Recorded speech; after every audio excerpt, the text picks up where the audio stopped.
She ran from a fire with nothing but her name and a beating heart. What would you do if the man you married traded you for a debt and no one lifted a hand to stop him? Clara Merritt fled through snow and sagebrush, barefoot and bruised, leaving behind smoke, lies, and a name she no longer claimed. With night falling and nowhere to go, a stranger offered her two choices: the porch or his bed. But what he offered wasn't what it seemed. This is a story not just about survival, but about quiet love, second chances, and the kind of home you build with calloused hands and unwritten promises. If you've ever believed that healing can begin with silence, that family isn't always who you're born to. Then this story was meant for you. Stay with us. Let your heart rest here a while. If this story speaks to you, share your thoughts in the comments. And if you want more stories that echo across the wild silence of the West, don't forget to like and subscribe to Wild West Echoes. Now, come with us back to the night Clara Merritt chose the cold. Over being owned, she ran barefoot through sagebrush and darkness, her hands still smelling of smoke and betrayal. The night air sliced across her cheeks as she stumbled through the brittle brush, each breath a ragged draw that scraped her throat. The skin on her soles tore open on stones she couldn't see. Still, she didn't stop, couldn't. Behind her, the flickering light of fire snapped at the edges of the trees like a predator that refused to let go. The outpost had seemed safe enough when they arrived 2 nights ago, just a scattering of cabins, a tired well, and a few grizzled traders who kept to themselves. Clara had dared to believe it was a place where she could catch her breath, maybe even find work, maybe earn enough to leave him. She'd imagined sweeping floors or cooking meals. Nothing fancy, just honest. But everything changed when Thomas lost again. Cards, dice she wasn't sure anymore. The look in his eyes wasn't shame, it was calculation. He says he'll clear my debt if you go with him for a night. He said it like a man offering livestock. And when she didn't move, he added, "Don't make this harder than it has to be." She hadn't screamed, she hadn't begged. She turned and ran before either of them could reach for her. She heard their shouts, the crash of bottles, the first pop of gunfire, then flames, the sharp, oily crackle of a building catching fire too fast to be natural. Her legs pumped forward, directionless, through brush and stone, the hem of her dress snagging on branches. The air stung with cold and smoke. The world behind her burned, but ahead there was only blackness and whatever lay beyond it. Clara didn't know how long she ran before the pain in her lungs forced her to slow. Her feet throbbed, blood smeared her heel, her chest felt tight, her fingers numb. She dropped behind a low ridge and curled beside a rock, heart rattling like a wagon wheel loose on gravel. The wedding ring burned cold in her palm. It wasn't gold, just dull brass, cheap and light. She'd worn it for years, even when Thomas disappeared for days, even when the lies stacked like kindling. She had once believed it meant something. Now it meant only weight, a shackle she hadn't realized she still wore. She set it gently on a flat stone, not with ceremony, but with finality. A slow breath, a silent goodbye. In the darkness, she stood again. The fire was distant now, just a smear of orange low against the trees. She turned away from it. No one would chase her, not for a debt unpaid. And Thomas, he'd lost far more than money tonight. She walked slower now, not from exhaustion alone, but from a hollow that settled in her chest. The kind of emptiness that made sound ring louder, breath feel colder. The sky stretched wide above her, stars sharp as pins against the ink. Wind tugged at her hair. She pulled her arms around herself, pressing the torn edges of her dress together, trying to hold in what little warmth she had left. Her mother used to say that even the coldest night held something kind if you listened close enough. Clara had never known if she meant stars or silence. But tonight, all she heard was the faint creak of distant wood. She crested a slope and saw it alight, steady, not flickering, a square of gold in the darkness. Her breath caught. A cabin, a barn, maybe both. Smoke rose in a thread from a chimney, barely visible in the moonlight. She hesitated. Out here, alone, you didn't knock on just any door. People didn't always welcome strangers, especially not in the dark, especially not women who arrive bleeding, barefoot, and burned. But she had nowhere else to go, and something in her stirred a quiet thread of hope, too fragile to name. She moved again, one hand pressed to her side. Each step felt heavier. The brush thinned as she neared the edge of the clearing. She caught the scent of hay, wood smoke, something warm and alive. The light came from a window, curtained but not closed. A porch stretched wide beneath it, shadowed by the overhang of a slanted roof.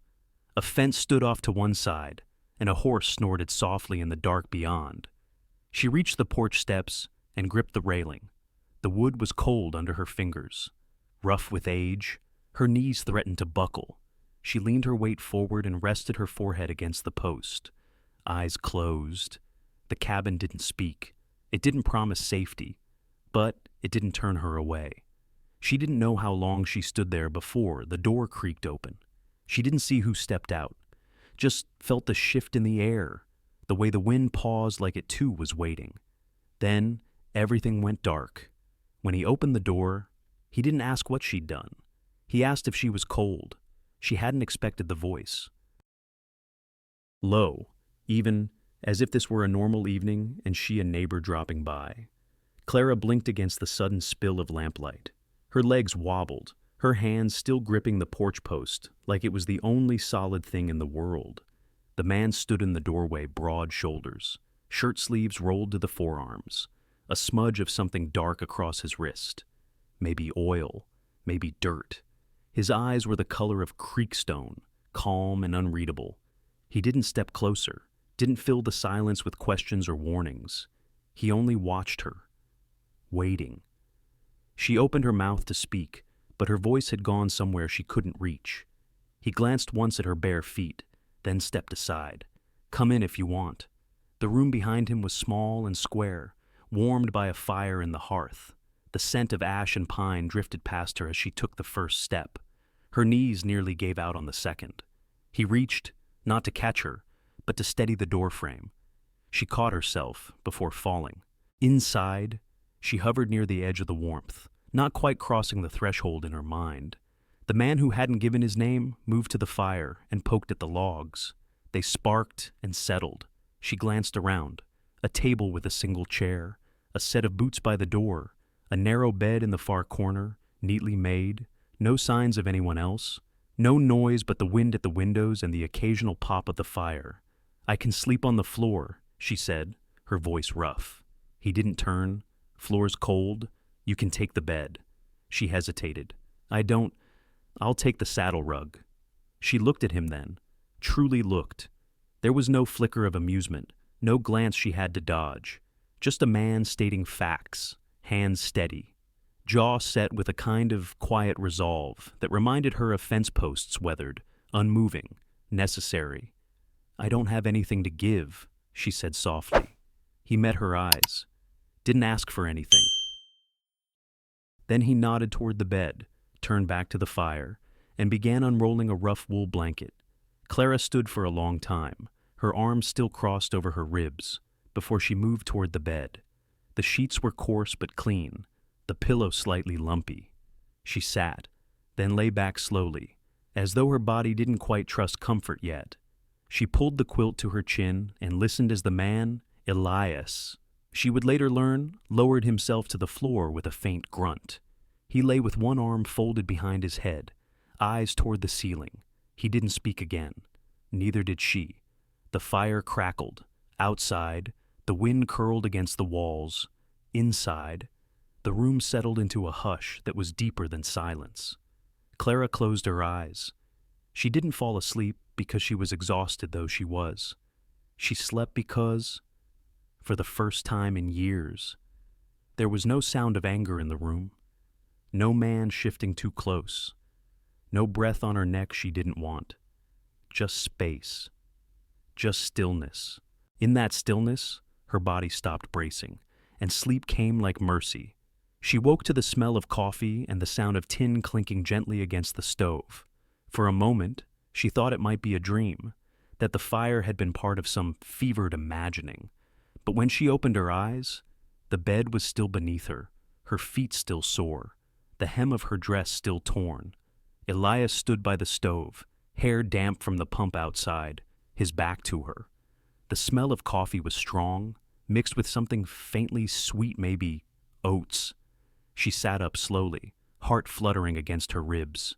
He didn't turn, just said, "There's a cup on the table. Take it if you want." She stood barefoot on the wooden floor and moved toward the table. The tin cup was warm in her hands. She didn't speak, neither did he. The silence wasn't uncomfortable. It felt like a clean sheet blank. Waiting. She took a sip. The coffee was strong, bitter, real, and for the first time in a long while, so was she. Some people tell you their story. Others show you with stitched hems, mended boots, and quiet hands. By the second morning, Clara had stopped waiting for questions. Elias didn't ask any, and she didn't offer. Whatever past they each carried, it was left outside, like mud scraped off at the door. The air had grown colder. Frost clung to the grass each morning, brittle as spun sugar. Clara pulled her borrowed shawl tight around her shoulders and began moving about the cabin not as a guest, not quite as a resident, but as someone who needed to move, to be useful, to feel her hands doing something other than shielding herself. She started by sweeping. The cabin wasn't dirty, but it held the kind of dust that settled where no one cared to chase it. Cobwebs in the corners, soot at the edge of the hearth. She took to the broom with quiet purpose, the rhythm of bristles against wood, grounding her in a way words couldn't. Elias didn't stop her, didn't comment. He simply set a log near the fire and went out to tend the barn. By the third day, Clara had found the hen house. The structure leaned slightly, one shutter hanging loose. The hens looked at her like she was a stranger in their church. She fed them anyway. She found the old dog next half blind, tail slow, bones prominent beneath patchy fur. He lifted his head when she knelt beside him and licked her palm like he remembered her from another life. They didn't name each other. They just sat.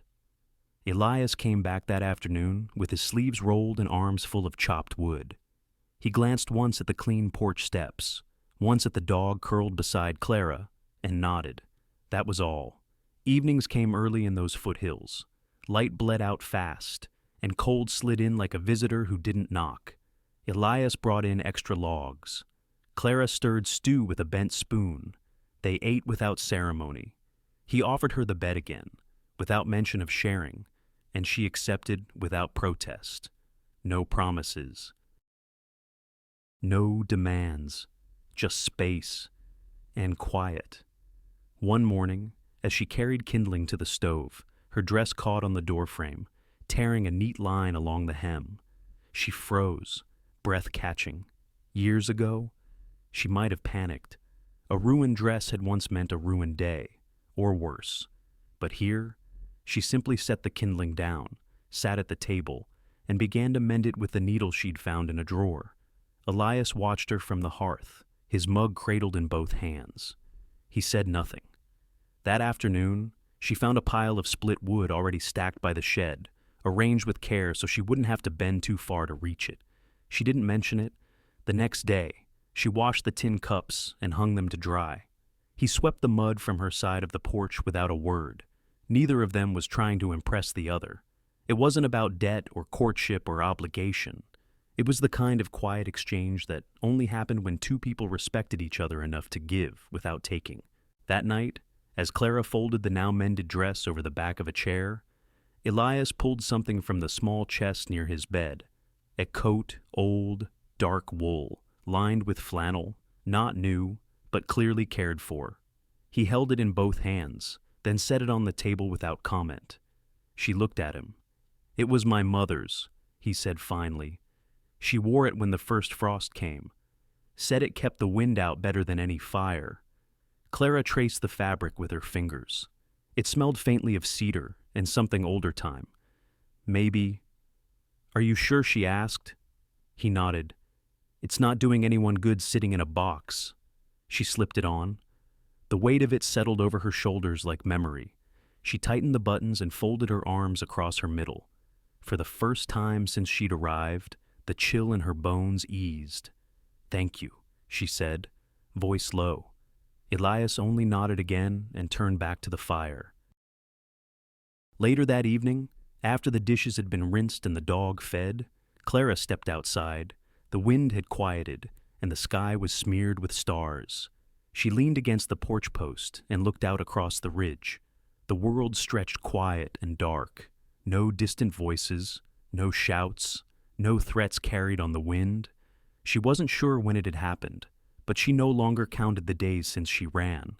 And, more importantly, she had stopped counting how many more until she'd leave.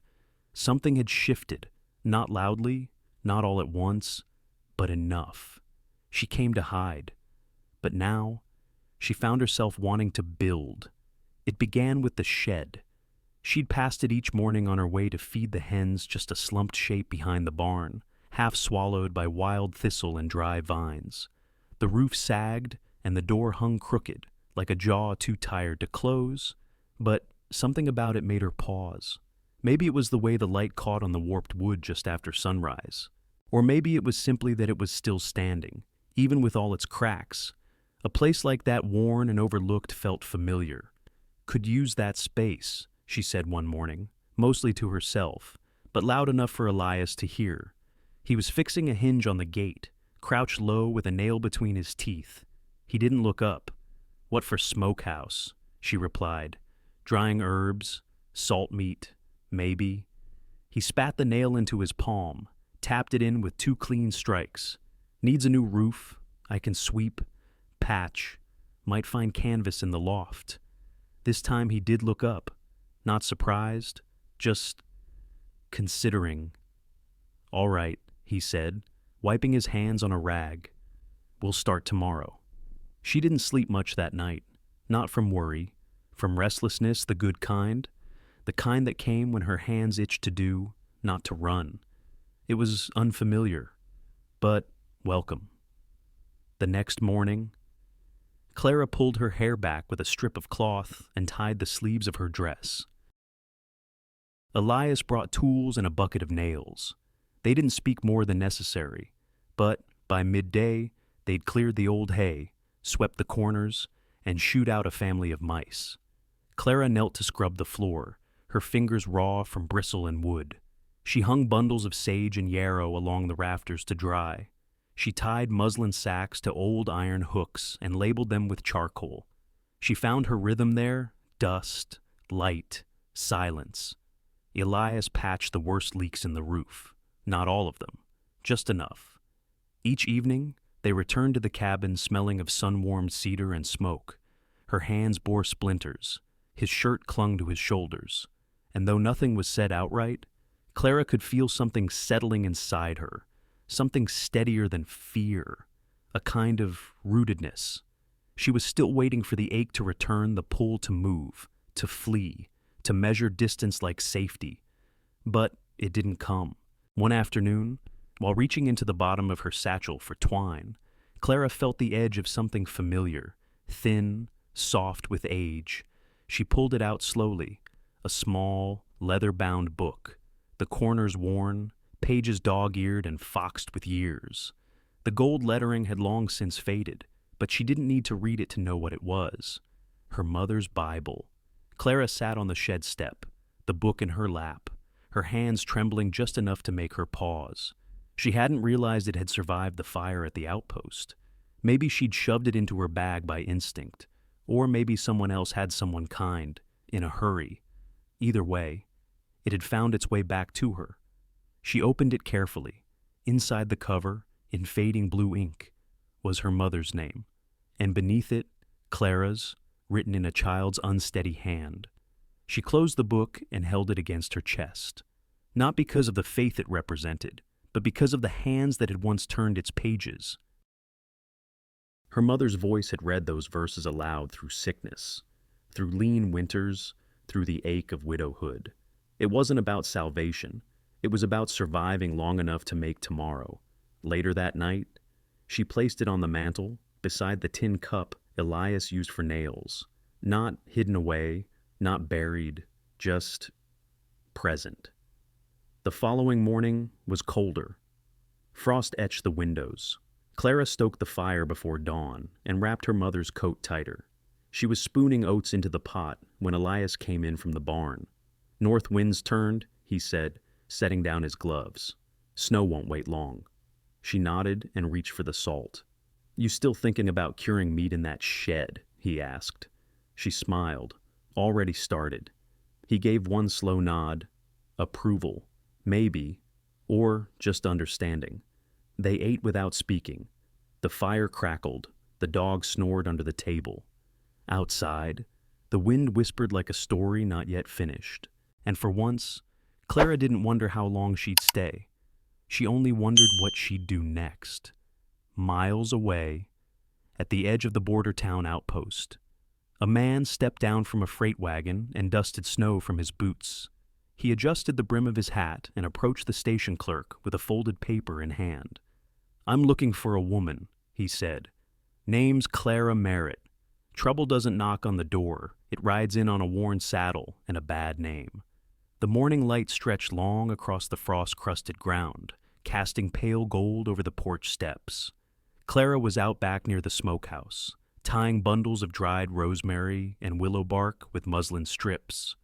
Her fingers moved automatically now, sure and steady. She liked this kind of work, the kind where things had a place, a rhythm, a reason. The world felt still, not empty, just settled. The air smelled of wood smoke and pine.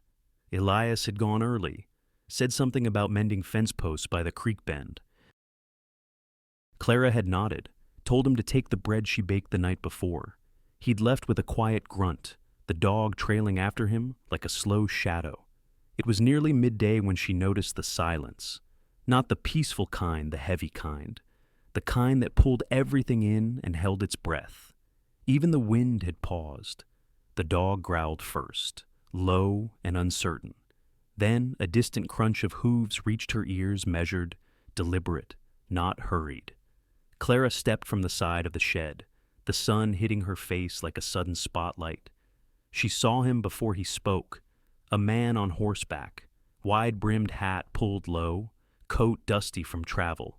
His horse was lean and restless, nostrils flaring. The rider moved like someone used to people watching him and knowing better than to challenge it. When he reached the edge of the yard, he dismounted with the slow assurance of someone who thought he belonged anywhere he stood. Clara's breath caught in her throat. Jeb Connors. His face hadn't changed much, weathered skin, hard-set mouth, a scar near his temple. But his eyes, they still held that familiar gleam. Ownership wrapped in arrogance. "Clara," he drawled, glancing around the homestead like he was assessing the value of it. "Heard you'd made yourself cozy up here." She said nothing. He clucked his tongue, stepping forward. The dog barked sharply and lunged, but Clara held him back with a single word. "Call him off," Jeb said, tone lazy but dangerous. "What do you want?" Clara managed, voice thinner than she liked. He smiled, but it didn't touch his eyes. "You know what I want.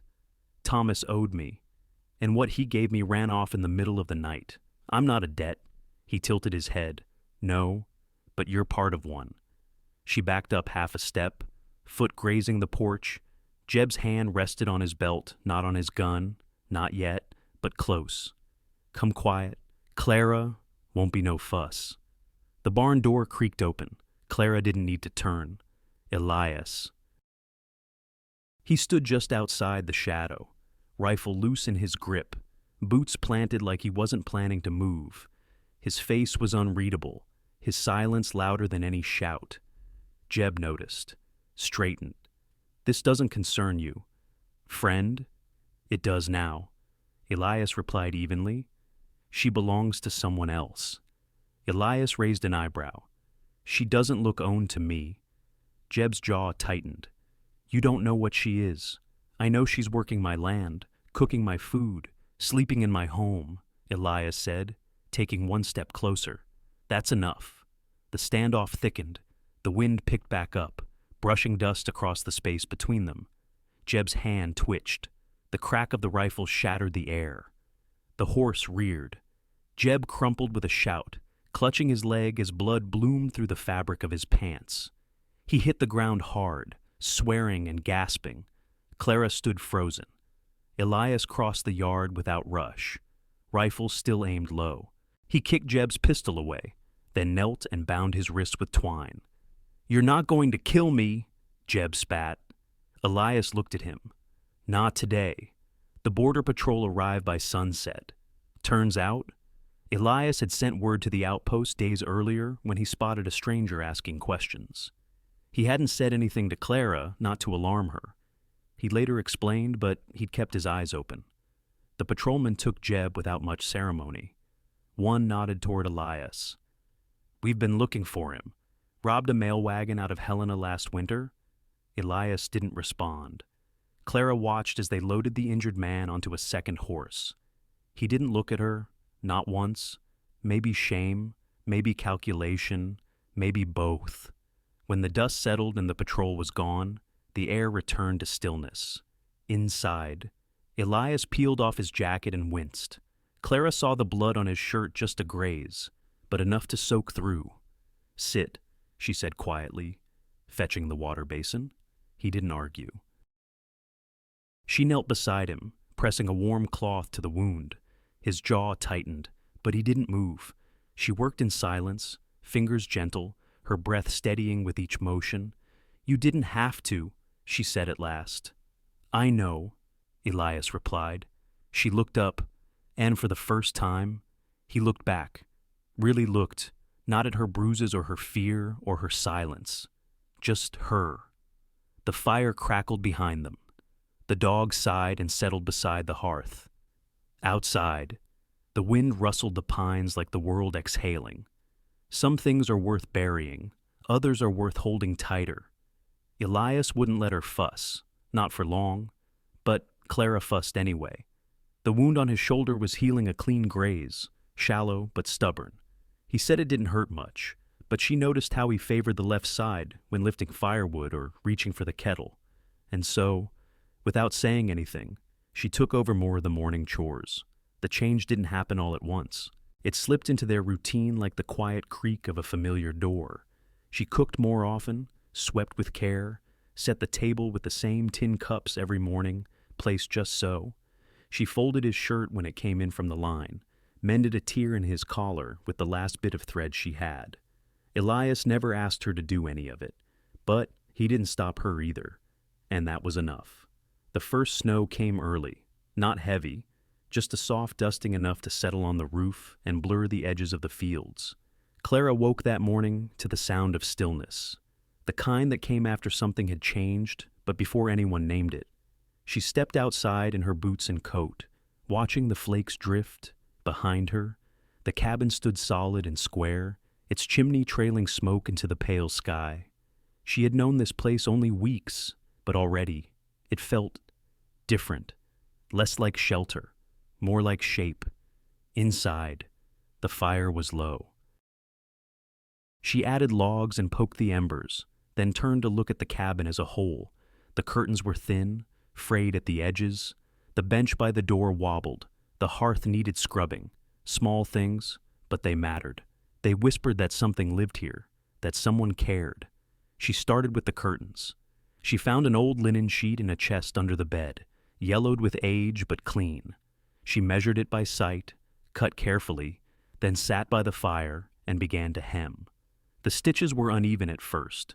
It had been years since she'd sewn with purpose, but her hands remembered more than she expected. By afternoon, new curtains hung at the window. Rough, simple, but hers. Over the next days, she fixed the bench, tightened the hinges on the cupboard, swept dust from the rafters. She even scrubbed soot from the fireplace bricks with a rag soaked in vinegar and water. It wasn't just about cleanliness. It was about reclaiming space, making it honest. At the center of the table, she placed her mother's Bible. Not for reading, though. She opened it sometimes to run her fingers across the pages, but for presence. It had survived fire, loss, and a life that tried to strip her down to nothing. It was hers. And now, part of here.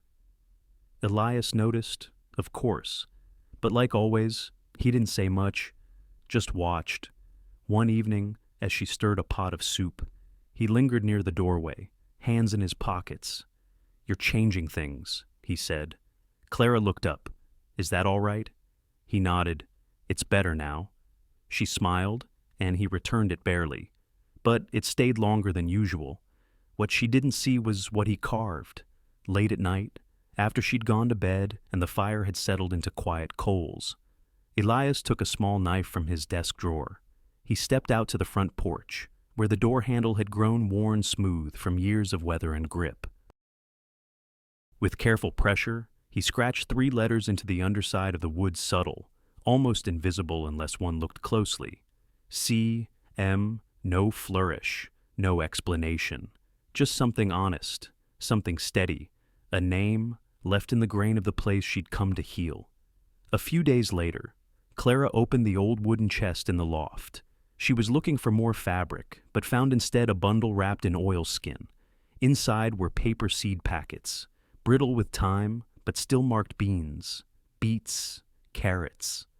One small sack held something different, a handful of tiny brown seeds, smooth and hard. She turned them in her hand, uncertain. Then she smiled.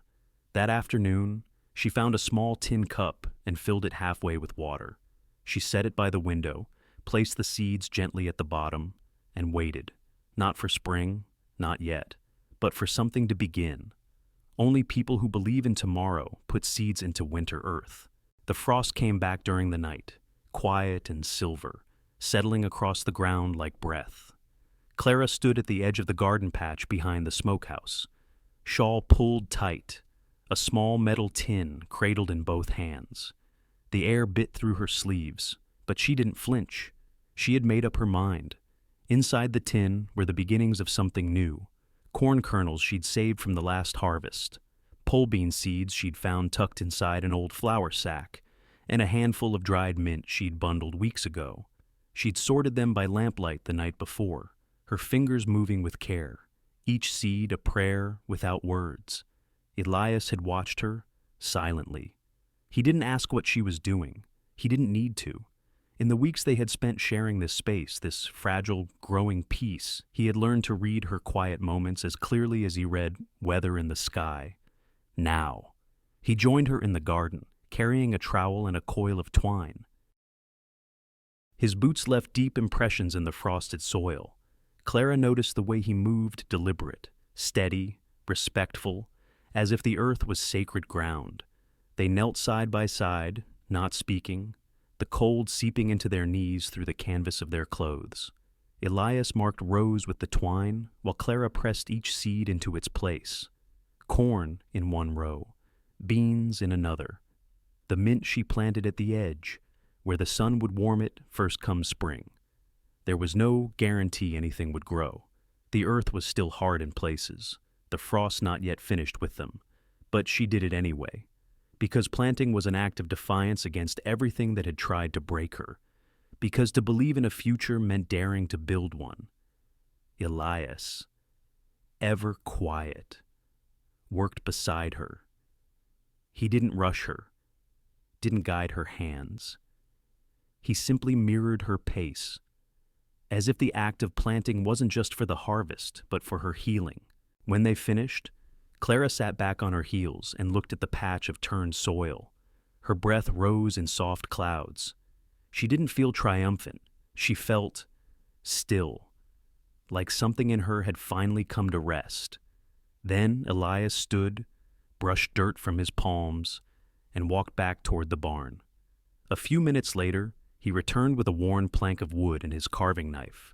He crouched down again and, with slow, precise strokes, began to etch letters into the wood. Clara watched his hands, the way his thumb steadied the knife, the small furrow of focus between his brows. She didn't ask what he was doing.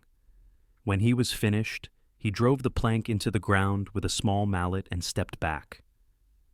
Hope Garden, it read. Just 2 words. But her throat tightened all the same. She reached out and touched the sign with her fingertips. The wood was rough, the edges splintered, but the letters were steady, certain, like him. That evening, after the sun had gone and the sky turned navy with stars, Clara made tea. She used the last of the dried chamomile she'd found in the back of the cupboard. The scent filled the cabin, soft, sweet, familiar. Elias sat near the hearth, rubbing oil into the hinges of an old wooden box. It had belonged to his mother, he said once.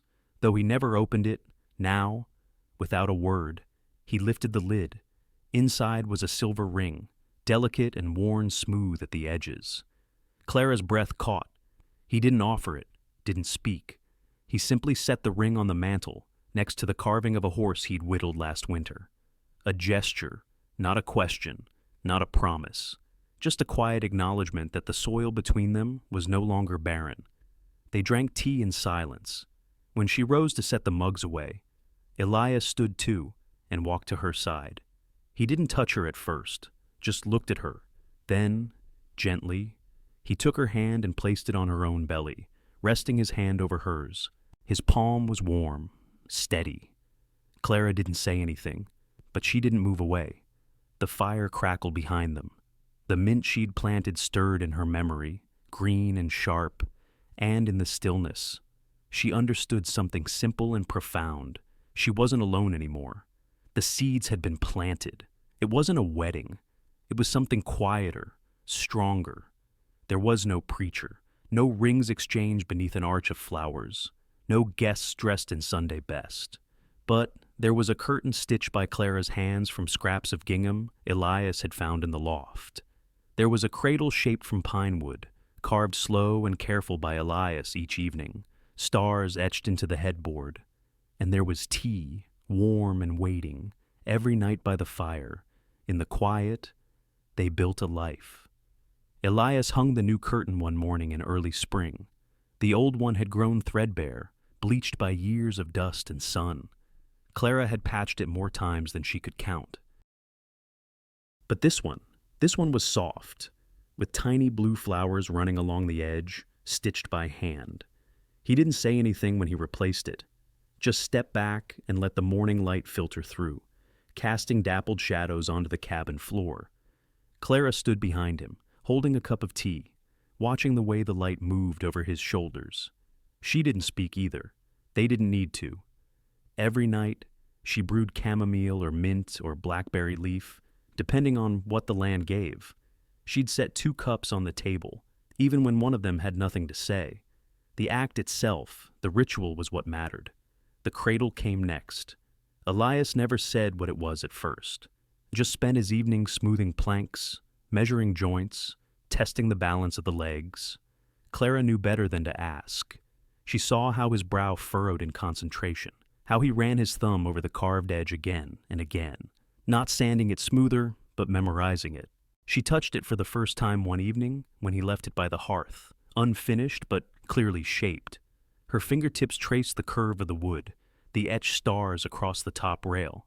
She didn't cry, but something soft unfurled in her chest, like the first blossom of apple trees in March. By then, her stomach had begun to round beneath her dress. She wore one of Elias's old shirts in the garden now, cinched at the waist, sleeves rolled up past her elbows. She moved slower, but with a kind of certainty she hadn't known she possessed. Elias started leaving little things near the bed, a pair of socks he'd mended, a tin of salve for her hands, an extra blanket folded with care. No grand gestures, no declarations, just steady acts of presence. And then, one dusky afternoon, while repairing a beam in the ceiling, Elias paused. He pulled out his pocket knife and carved carefully into the low beam above the hearth. When Clara noticed later, the words took her breath. C and E, found, not, lost. 4 words, etched into pine. A simple statement, a quiet truth. It said everything they had lived, without saying anything at all.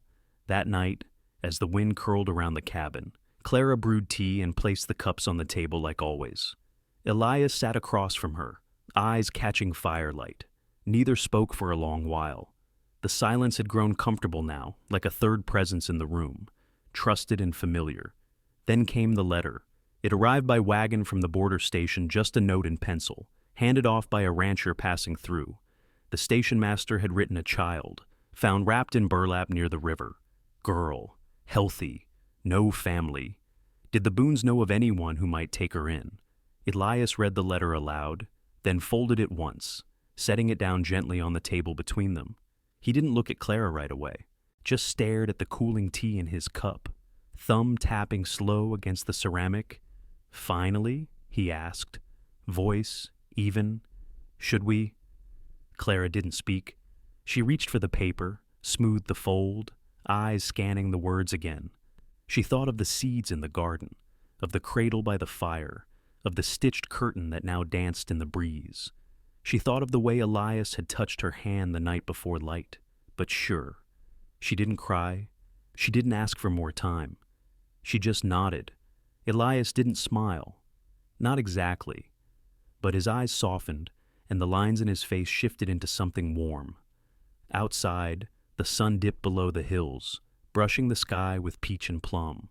The garden sat still beneath the twilight, seeds tucked beneath the soil, waiting for what came next. Inside, 2 cups of tea sat cooling on the table, and in the cradle, beneath the stars, Elias had carved. Space waited quietly for the life they'd just said yes to. She came wrapped in wool and silence. But she brought spring with her.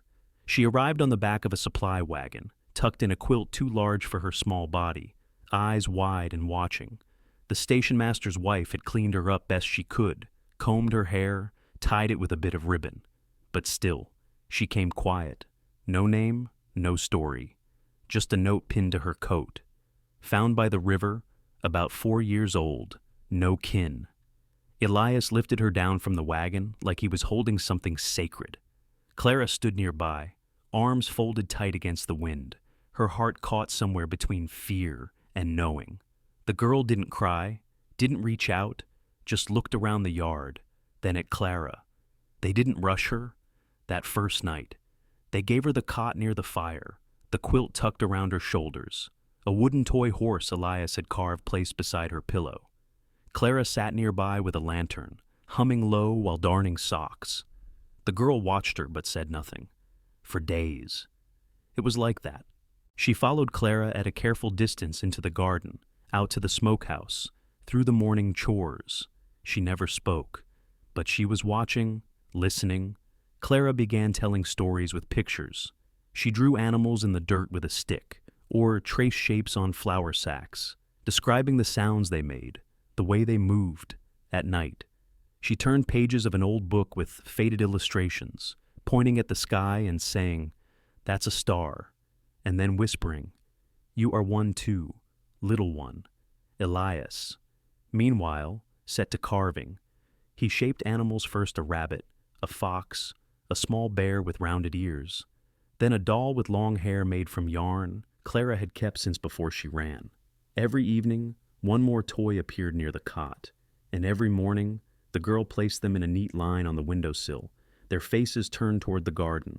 They named her Hope. It was Clara's word. Whispered into the quiet one night when the girl had fallen asleep with the doll clutched to her chest. She brought it with her, Clara said, even if she doesn't know it yet. Hope didn't speak, not for 1 week, not for 2, but she stayed close. Then came the snow. Late April. Unexpected. The sky turned pale and dropped flurries over the hills, like someone shaking loose a memory. Clara lit the stove and stirred porridge. Elias stacked more wood by the hearth. Hope sat in the corner, drawing lines in a scrap of ash with her fingertip.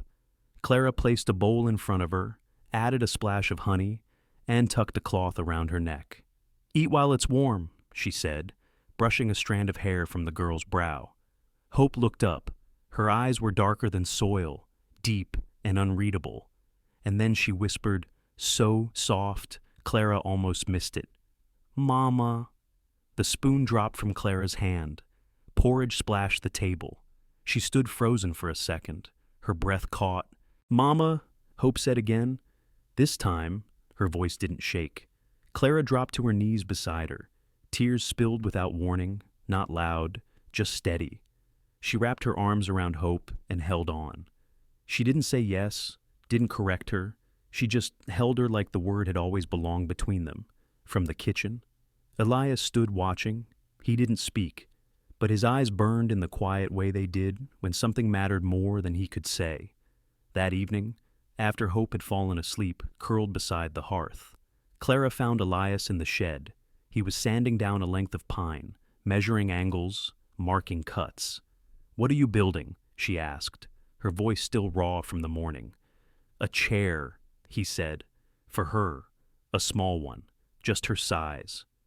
Clara reached out and ran her fingers over the wood grain. "She called me Mama." Elias nodded once. "I heard." They stood there for a moment, sawdust in the air, memory thick between them. "Do you think she'll stay?" Clara asked. "I think she already has." The next morning, Hope helped gather eggs. Her hands were clumsy, but careful. She smiled when the hens didn't peck. Clara showed her how to rinse the shells. Elias gave her a small stool to stand on at the sink. The world had shifted, just slightly, but enough. A third plate now sat on the table at every meal. The cradle remained in the corner, ready for what came next. And next to the old rocking chair, a smaller one began to take shape. After all the storms, the ground remembered how to bloom. Spring came like an exhale, not all at once, but in careful pulses first, the drip of snowmelt along the eaves, then the soft green of grass pushing up where frozen soil had once held firm. The peach tree behind the smokehouse bloomed in blush-colored bursts, shy and sudden. Bees returned, so did birdsong, and so did something in Clara. One morning, she stood at the garden's edge, Hope beside her in a wool shawl too big for her small shoulders.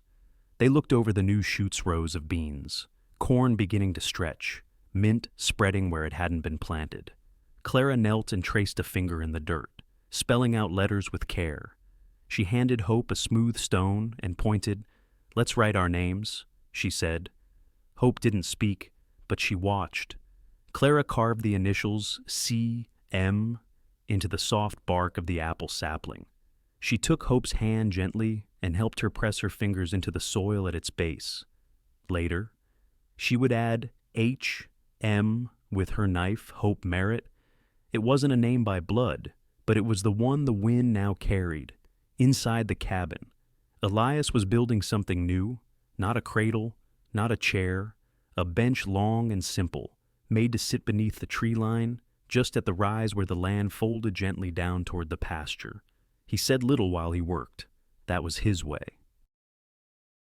But Clara noticed how he ran his hands over the grain slower than usual, how he sat on it once finished, testing the steadiness, imagining 3 bodies side by side. By then, the smokehouse shelves were full jars of preserved beans, tied bundles of herbs, strips of cured meat wrapped in waxed cloth. Clara's curtains hung full in the windows. Hope's toys lined the sill beside the wooden animals from long ago, and on the table, always, 2 cups of tea and 1 small mug. Nothing was perfect. The porch still creaked. One side of the roof let in a draft when the wind came down hard from the ridge, and Hope still had nights where she curled tight under blankets, clutching her doll as though memory itself might creep through the floorboards. But everything was enough. One late afternoon, when the sun sat low and golden behind the pines, Clara stood with Elias by the tree line. The air smelled of lilac and old wood. Hope played in the garden behind them, humming to herself, a tune with no name but full of color. Clara touched Elias's arm, then slid her hand into his. She looked out at the hills, then turned toward him, her voice soft but sure.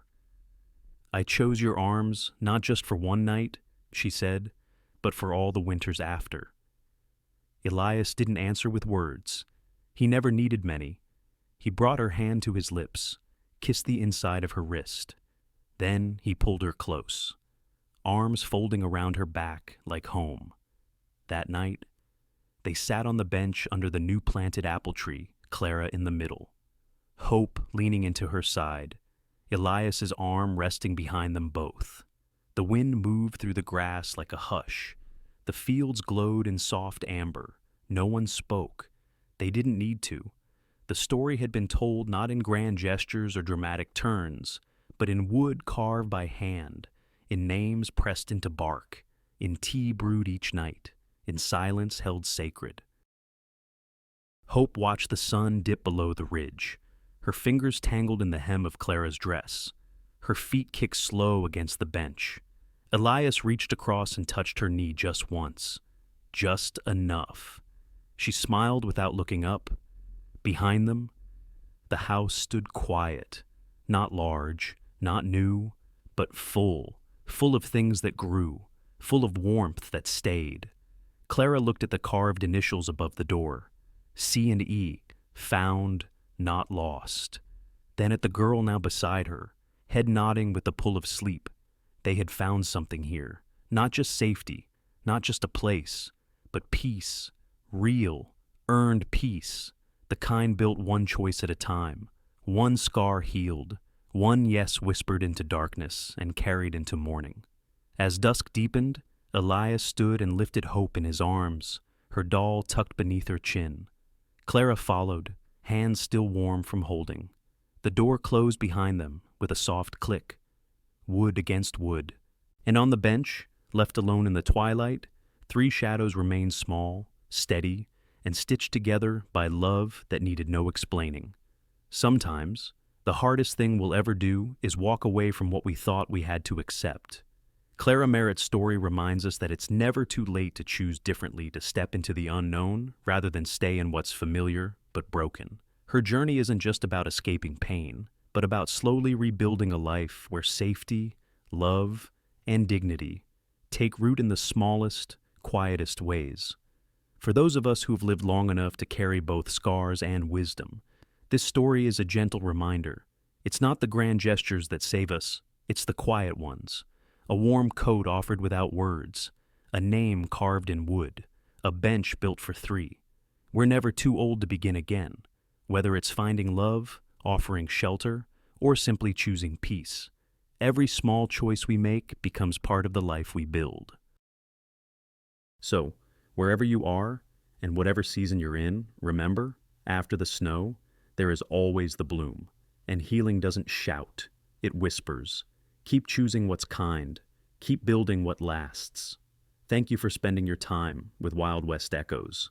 If this story touched your heart, please consider giving it a like, sharing it with someone who needs a little warmth today, and subscribing for more tales of quiet strength and second chances. Your support helps us keep these forgotten voices alive. We'll see you in the next story.